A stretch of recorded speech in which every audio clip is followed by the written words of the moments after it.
orang yang cinta kepada Allah selalu ingin menyebut namanya, selalu lezat bila mana mendengar kalamnya, selalu lezat bila mana berkhaluwat dengannya. Itu menunjukkan kesempurnaan cinta kepada Allah Subhanahu wa ta'ala.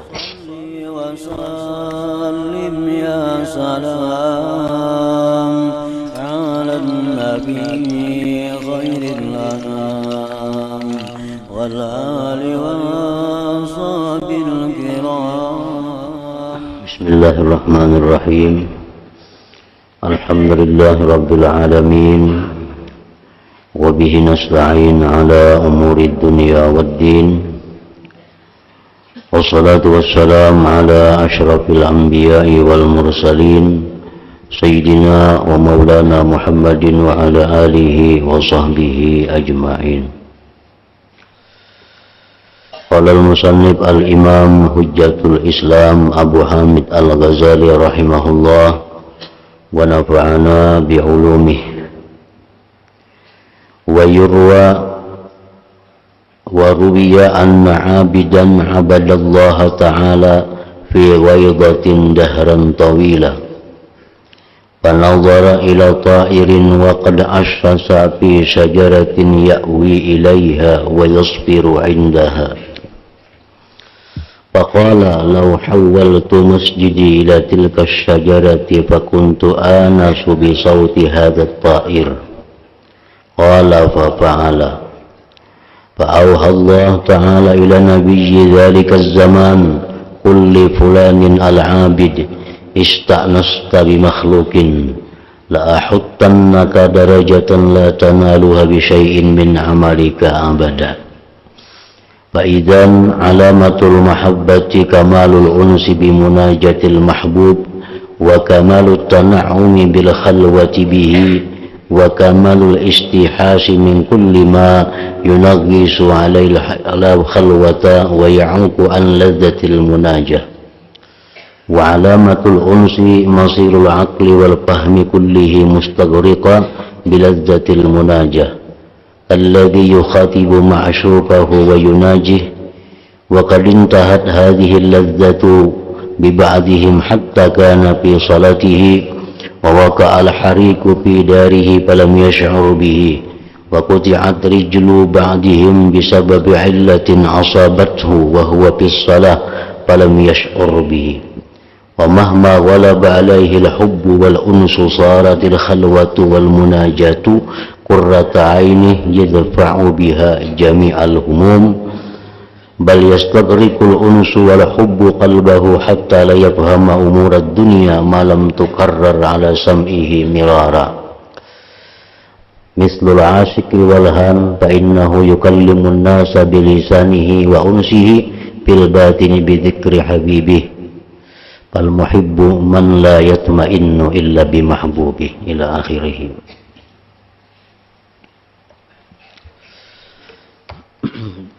Makna kalamul Imam Al-Ghazali rahimahullah wa nafa'ana bi'ulumih.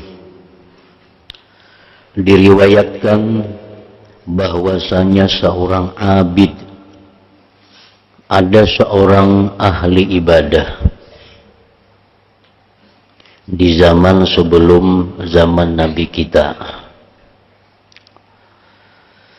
Ia si abid ini beribadah kepada Allah Ta'ala di suatu hutan dalam waktu yang lama. Maka ia memandang kepada seekor burung yang telah membuat sarangnya pada sebatang pohon, yang mana burung itu menempatkan diri dan bersiul padanya.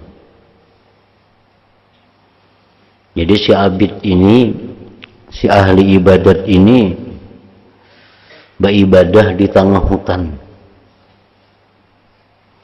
Pada suatu hari si abid ini melihat ada burung bersarang di sebuah pohon. Sambil burung itu bersiul,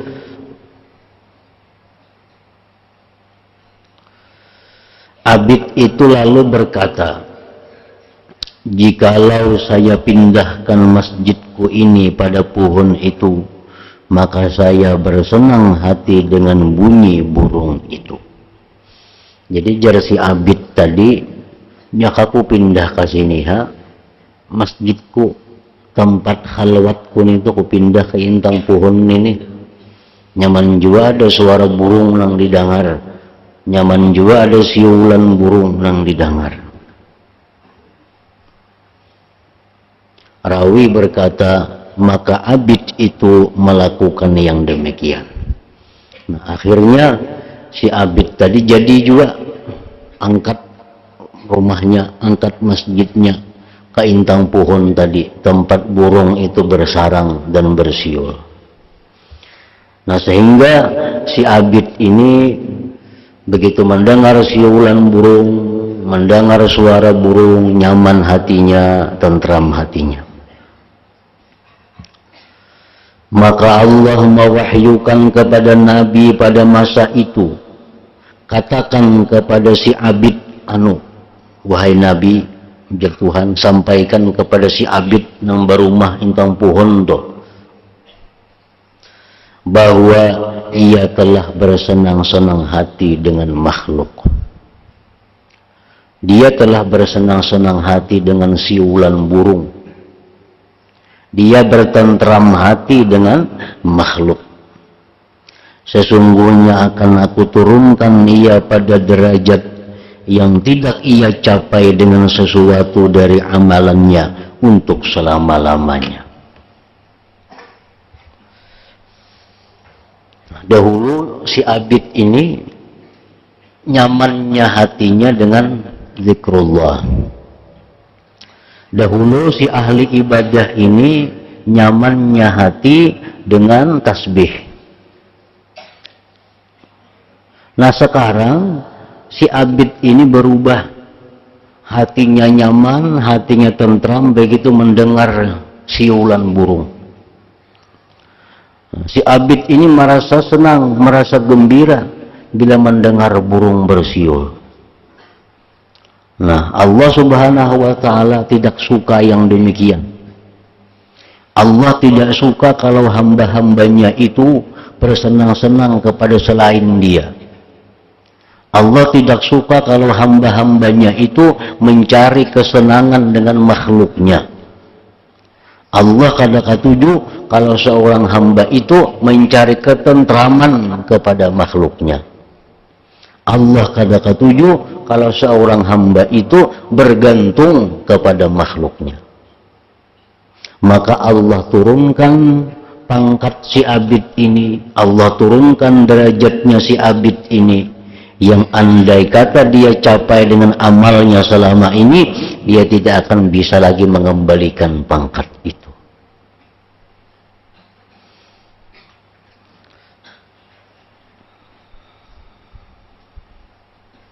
Jadi tanda cinta itu adalah sempurnanya bersenang hati dengan munajat kepada yang dicintai. Kalau orang yang cinta kepada Allah, tentu orang ini senangnya, lezatnya dengan Allah.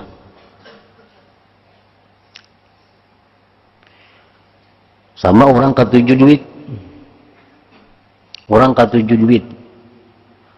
Nah, orang ketujuh duit ini senangnya, tentramnya bila dapat duit. Karena inya duit yang dicintainya.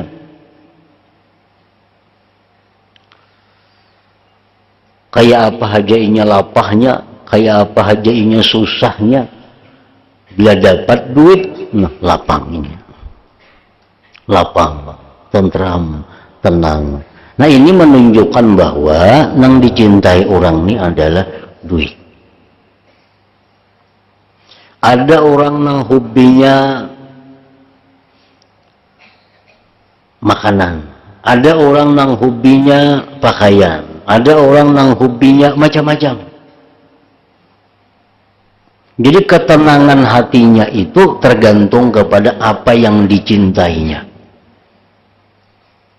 Orang yang cinta kepada Allah tentu ketentraman hatinya itu pada Allah.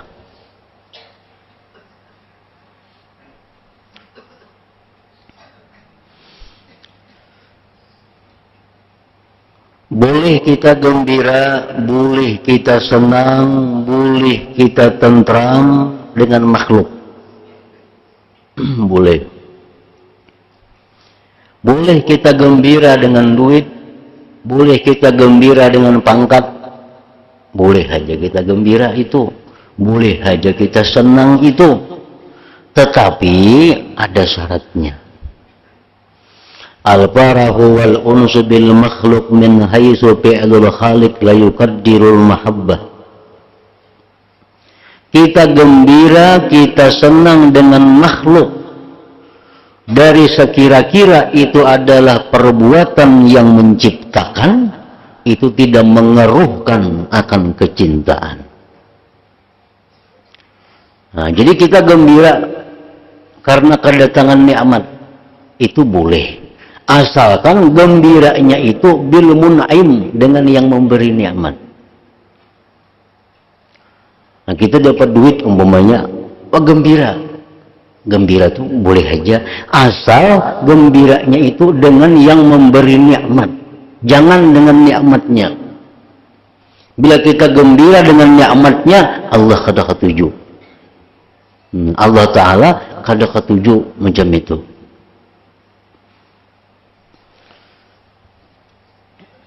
Jadi kita gembira dengan yang mengirimi.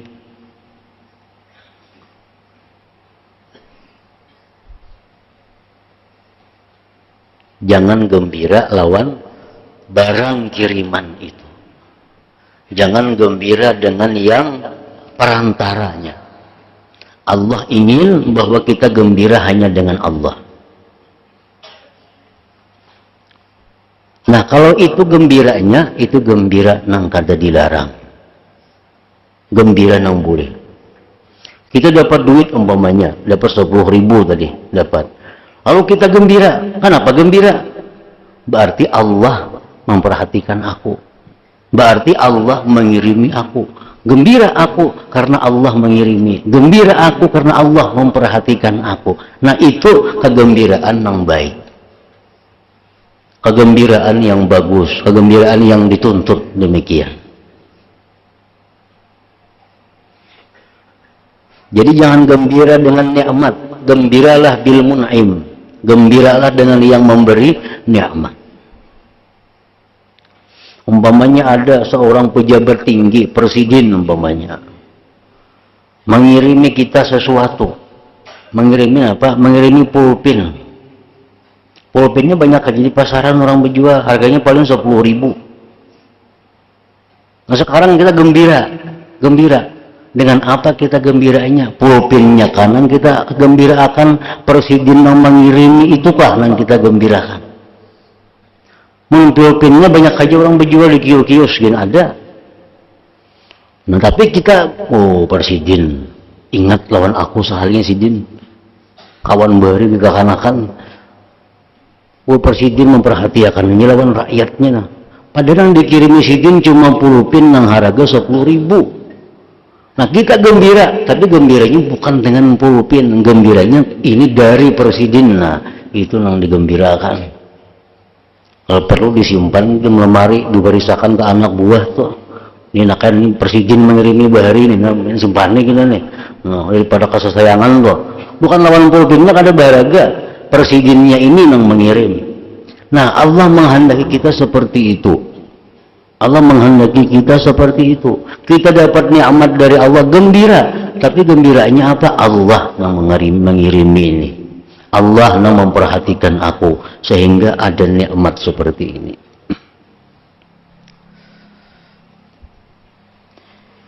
Nah, itu contoh nikmat. Contoh yang lain-lain, kita gembira, kita senang hati dengan siulan burung. Kita senang hati dengan bunyi-bunyian yang indah. Itu kada dicela. Kalau kita ingat, satu, kita ingat apa? Bahwa bunyi-bunyi yang indah itu adalah merupakan ciptaan daripada Allah Subhanahu wa Ta'ala. Dan aku pun gembira ini, bisa gembira ini Allah yang menggembirakan hatiku. Ayo dia gembira lawan makhluk Allah. Tapi ingat bahwa yang kita gembirakan itu adalah ulahan Allah. Yang kita gembirakan itu ciptaan Allah. Dan kita gembira ini pun ciptaan Allah juga. Nah kalau kita gembira dengan makhluk, tetapi dengan demikian caranya, kada dicela gembira itu. Yang dicela gembira itu dengan makhluk adalah gembira dengan makhluk melalaikan hati daripada Allah. Nah itu yang dicela. Dulunya merasa nyaman dengan zikir. Dulunya merasa tentram dengan zikir. Sekarang merasa tentram dengan siulan burung. Lupa kepada Allah. Nah ini yang dicela. Ini yang dicela. Al-farahu wal unsu bil khalqi min haitsu fi'lul khaliq la yuqaddirul mahabbah. Gembira jinak hati dengan makhluk, tapi sekira-kira itu semua perbuatan Khalik itu tidak mengeruhkan kecintaan kita kepada Allah Subhanahu wa ta'ala. Sama halnya kita dengan manusia umpamanya. Manusia yang kita cintai. Nah, kita cinta kepada dirinya. Kita cinta kepada bikinan-bikinannya. Orang yang kita cinta ini mengulahkan wadai. Hati kita senang dengan wadai itu. Kenapa? Ulahan yang ku sayangi. Ulahan orang yang ku cintai. Ayo gembira. Ini kadang merusak hubungan dengan yang dicintai.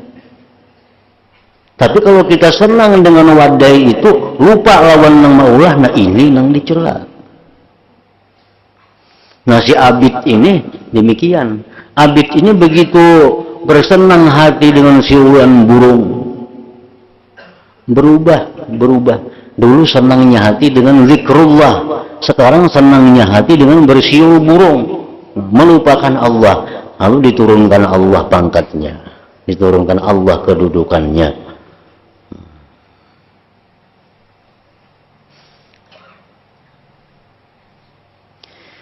Jadi tanda cinta itu antara lain adalah sempurnanya bersenang hati dengan munajat kepada yang dicintai, sempurnanya bernikmat-nikmat dengan berkhalwat dengannya, dan sempurnanya liar hati dari setiap yang mengeruhkan khalwat dan mencegah dari lezatnya munajat.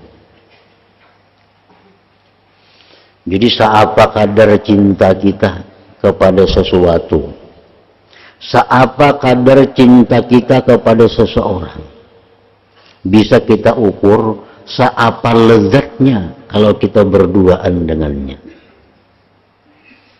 Seapa lezatnya kalau kita berduaan dengannya. Kalau kita berduaan dengannya, kalau kita lupa segala-galanya, nah ini berarti cintanya sempurna kepada orang itu. Orangnya pemainan, wah ini pemainan.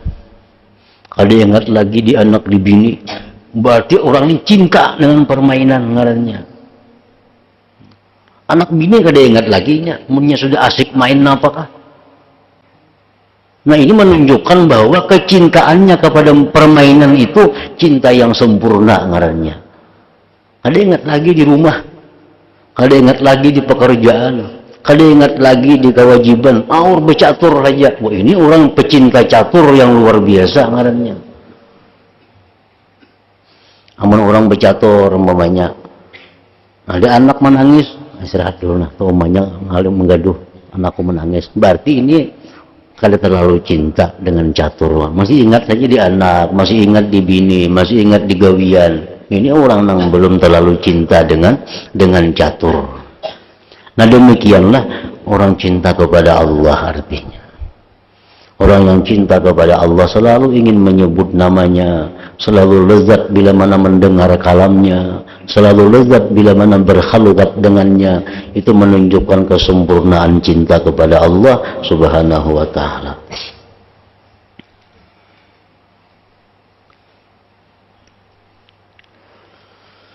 Dan tanda senangnya hati adalah menjadikan akal dan pemahaman keseluruhannya tenggelam dengan lezatnya munajat. Seperti orang yang berbicara dan berbisik-bisik dengan kekasihnya. Kalau orang sedang berbisik-bisik, sedang bermunajat, berdialog dengan orang yang dikasihinya, tentu seluruh akal pikirannya dicurahkan untuk perbincangan itu. Kalau kita mencintai seseorang manusia umpamanya, cinta seorang manusia dengan cinta yang sempurna.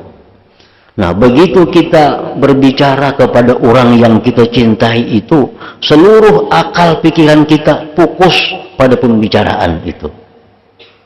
Kali ingat lagi kita hal-hal lain selain apa yang kita bicarakan dengan orang yang dicintai itu. Nah, ini tanda kesempurnaan cinta.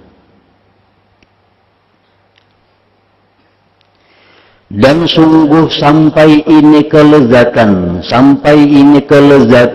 ibadah, kelezatan khalwat pada sebagian mereka, sehingga ia dalam salatnya dan terjadi kebakaran rumahnya, maka ia tidak mengetahui dengannya.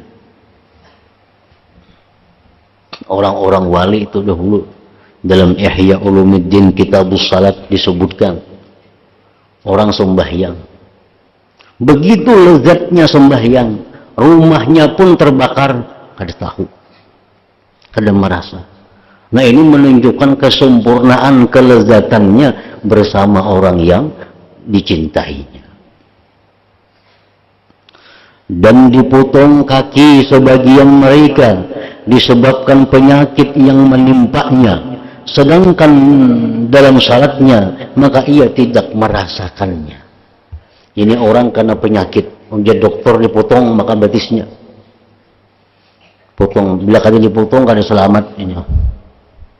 Biasanya juga potongnya batisku, tapi kayaknya motong aku rahatan sembahyang.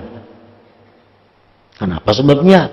Karena kalau sudah sembahyang itu aku akan merasa lagi apapun yang terjadi kepada diriku, karena asiknya, karena lezatnya munajat dengan Allah Subhanahu wa Ta'ala. Nah, ini kecintaan yang sempurna kepada Allah Subhanahu wa Ta'ala.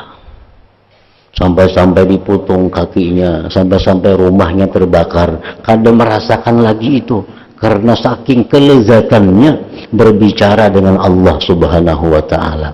Ini menunjukkan kelezatan itu tergantung kepada sempurnanya cinta. Kita nyamuk lagi sebuting amuk sembahyang sih, tangan masih tuh kamari, hanya nyamuk.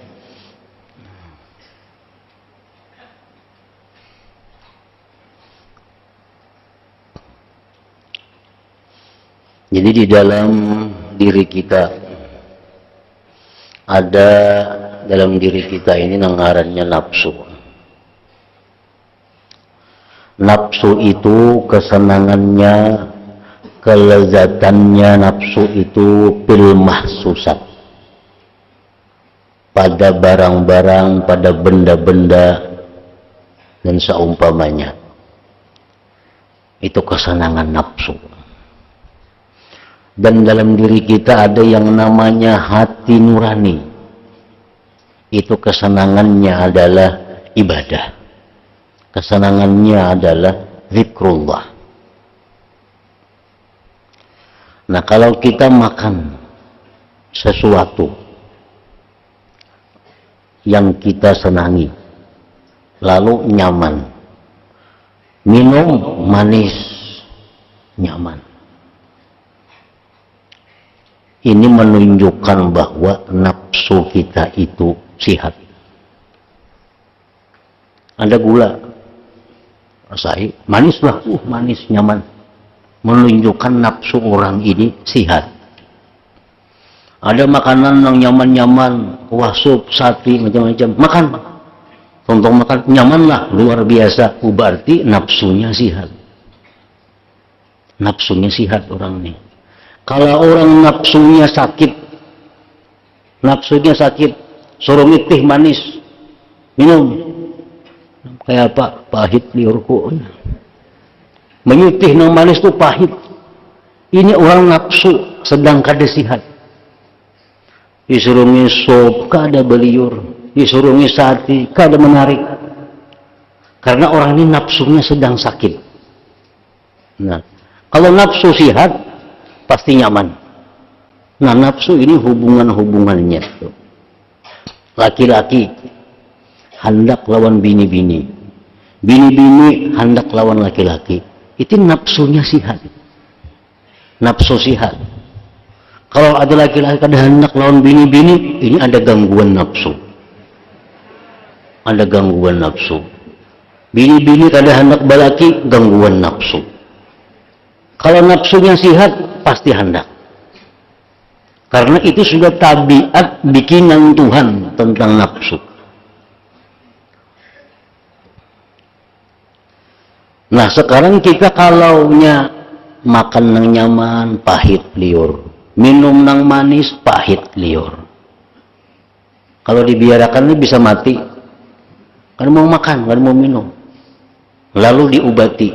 Nah, diobati. Kemana mau obati? Ke tabib, ke dokter. Diobati, dirawat, diupnama bisa. Akhirnya kembali sehat. Makan gancang, minum semuaan. Nah, ini kembali normal. Nah, kemudian di dalam diri kita ini yang namanya hati itu, hati kita ini kesenangannya hati itu adalah salat. Kesenangannya hati itu membaca Quran. Kesenangannya hati itu menuntut ilmu. Kesenangannya hati itu zikir. Kesenangannya hati itu salawat. Ini kesenangan hati, kelezatan hati itu di situ. Sekarang kalau kita berzikir, baca zikir berapa? 1000, nyamanlah, panat. Nah, berarti ini hati kita sakit.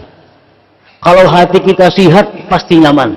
Karena Allah menciptakan tabiat hati nyamannya di situ. Nyamannya di situ.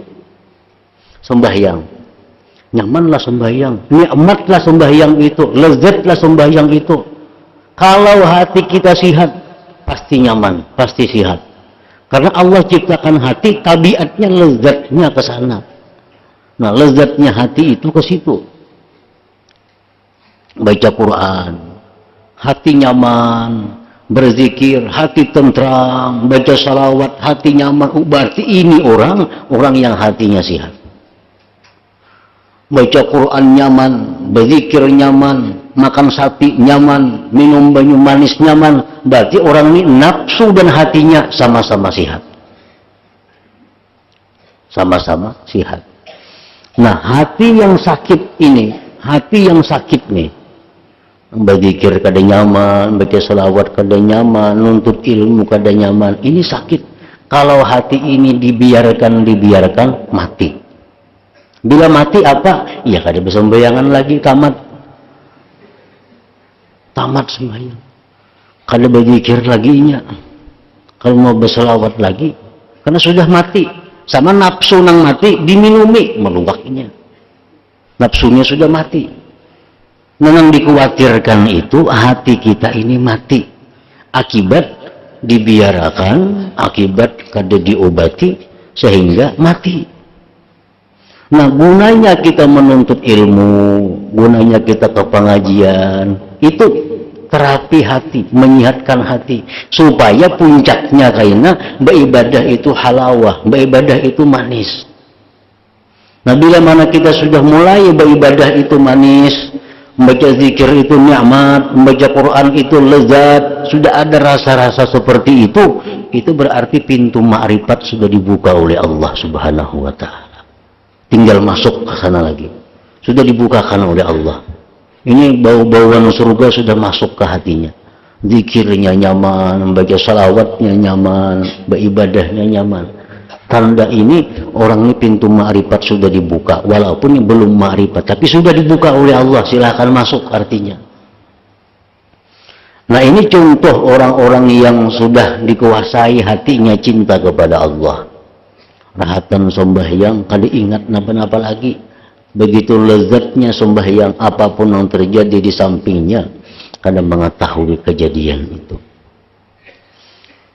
Ada seorang ulama di dalam manaqib beliau, Imam Ghazali pun menyebutkan dalam Ihya Ulumuddin.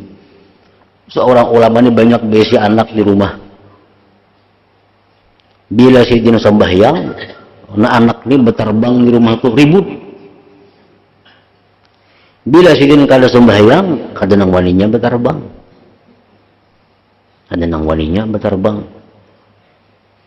Bila Sayyidina sembahyang, masing-masingnya memukul terbang di rumah. Ditakuni kan apakah itu? Abah hikam tuh. Nah, Sidin bila sembahyang tuh kada tahu apa-apa lagi, jangan terbang rumah runtuh sih kada tahu, apalagi terbang ini. Jadi mau Sidin kada sembahyang maka sarik sini mendengar terbang tuh mau ke apa? Nah, ini menunjukkan kelezatannya berhadapan dengan Allah, melupakan bunyi-bunyian yang ada di sekitarnya. Jadi jangan heran kita ada orang nang sembahyang di hadapan televisi, sembahyang di higa radio, ada apa-apa, kada mengganggu. Karena hati ditinggalkan untuk hal-hal seperti itu.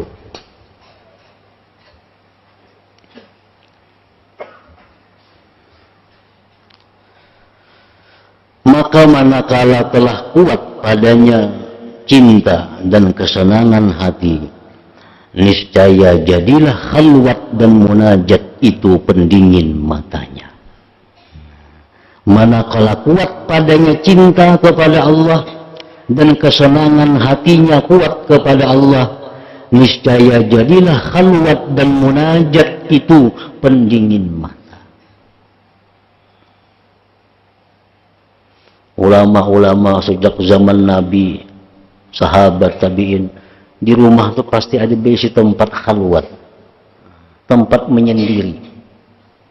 Karena di tempat itulah mereka menemukan kenikmatan-kenikmatan hidup ini. Tempat khalwat itu. Tempat yang bila kita masuk ke sana, kada dilihat oleh orang rumah. Tempat yang bila kita masuk ke sana, kada didengar apa yang kita baca oleh orang rumah. Nah, di tempat itu mereka menumpahkan kerinduan kepada Allah. Di tempat itu mereka menyampaikan macam-macam pengaduannya kepada Allah. Nah, tempat seperti itu dibutuhkan dalam setiap rumah.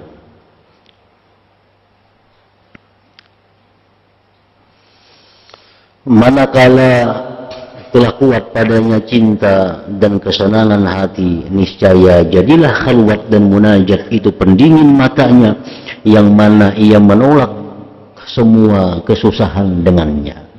Susah apapun yang ia hadapi, begitu masuk ruangan khalwat, hatinya tentram, hatinya tenang. Bahkan kesenangan hati dan cinta itu menenggelamkan hatinya, sehingga ia tidak paham akan urusan dunia selama ia tidak berulang-ulang dan berkali-kali untuk mendengarkannya. Seperti orang yang asyik yang bingung, maka ia berbicara pada manusia dengan lisannya dan kesenangan hatinya dalam batinnya dengan ingat kekasihnya. Orang yang cinta adalah orang yang tentram. Orang yang cinta adalah orang yang tidak tentram hatinya kecuali dengan orang yang dicintainya. Orang yang cinta adalah orang yang tidak tentram hatinya kecuali dengan orang yang dicintainya. Orang ini kehilangan sesuatu yang ia cintai, dihibur nang kaya apa aja kada mampan, kecuali bertemu kawan yang dicintainya. Itu artinya. Itu yang bujur-bujur cinta ngarannya. Qatadah berkata pada firman Allah Ta'ala, alladzina amanu wa tatma'innu qulubuhum bi dzikrillah, ala bi dzikrillahi tatma'innul qulub. Artinya, yaitu orang yang beriman dan hati mereka menjadi tentram dengan mengingat Allah. Ingatlah hanya dengan mengingat Allah hati menjadi tentram. Qatadah berkata, aku banyak berkata-kata tentang dia dan jinaklah hatiku dengannya. Orang-orang yang beriman itu, hati mereka itu hanya tentram dengan zikir. Dan ketahuilah bahwa zikir itu penentram hati. Alladzina amanu wa tatma'innu qulubuhum bi dzikrillah, ala bi dzikrillah tatma'innu qulub. Nah, dari situ kemudian Abu Bakar Siddiq radhiyallahu anhu.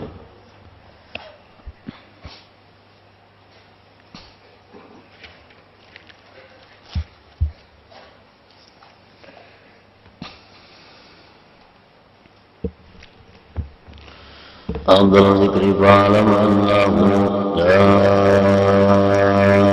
إله إلا الله محمد رسول الله لا إله إلا الله محمد رسول الله لا إله إلا الله محمد رسول الله لا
إياك نعبد وإياك نستعين